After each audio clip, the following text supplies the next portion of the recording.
Before we dive in, make sure you don't discount happiness when looking at these numbers. If you're financially stable and happy, then you're already a winner because life really boils down to happiness.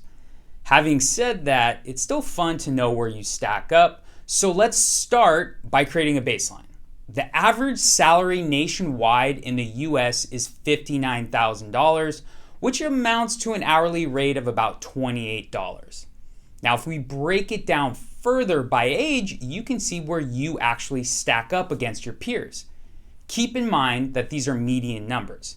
That means it's the middle data point in a set of numbers. In other words, half the people in the study are below this number and half are above this number. The first thing that surprises me is that 16 to 19-year-olds have a decent income for that age. 20 to 24 is a big jump, right? You're coming out of college. 25 to 35 is really the first big jump. And then we see another jump at 35. After that, there's a bit of a plateau.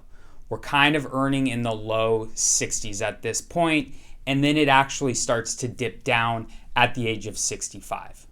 Now that we have our baseline and averages, let's take a look at the top. These surveys are only done every few years, and this one was completed in 2022 by the Economic Policy Institute. So keep in mind, it doesn't factor inflation. To start, the top 10% of earners nationally received an average income of $167,000. For those in the top 5%, the figure rises to an average of $335,000. Before I list off the top 1%, please don't forget to hit that subscribe button. This brings us to the top 1% of earners, which jumps way up to $819,000. And the top 0.1% of Americans absolutely skyrockets.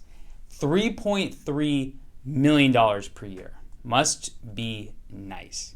If I made that much money, I think I'd probably work a few years, buy a boat, nice house, save up a big retirement account, hire myself to manage it, and then probably enjoy the rest of my life with my kids and my wife. Now, for the interesting part, wages rose the fastest for the top 1% of earners, which were up 9.4%, and almost doubling that was the 0.1%, which was up 18.5%. The controversial part here is that those in the bottom 90% saw their real earnings fall by 0.2%. It's important to note that this was after COVID, so this isn't during normal economic times, but it still doesn't seem very fair. All the numbers we have discussed so far are national numbers, but those aren't exactly relative. Top earning brackets vary considerably state by state due to cost of living and job opportunities. The top earning states are home to big towns and cities where there are more well-paid jobs available. For example, in Connecticut, you need to be earning at least $896,000 to be in the top 1% of earners. On the other end of the scale, earning $350,000 puts you in the top 1% in West Virginia. This table from Forbes gives you an idea of the income thresholds for the top 1% and 5% of earners in each state. It shows the top 5 and bottom 5 earning states. As we said, Connecticut up top, West Virginia at the bottom. And it really surprises me how far ahead Connecticut is in earning power. The top 1% is making $150,000 more per year than California, who is number 5 on the list. Now, if you don't see your state, you can click the link in the description to see the full article and go through the entire list. At the tippy top, we have the billionaires, and this surprised me quite a bit. I didn't realize how many billionaires there actually are, but I guess someone has to own all the successful companies around the world.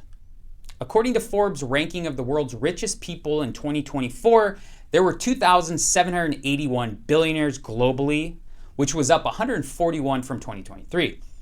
The good old US of A has the most at 813 billionaires with a combined $5.7 trillion in net worth.